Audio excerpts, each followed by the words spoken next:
Sabi nila, pag may tinabi ka, may anihin ka, nandito yung made in Philippines, alagaman.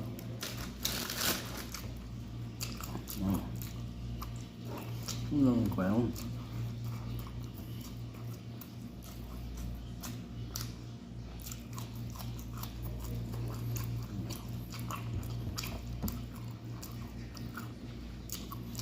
Sarap.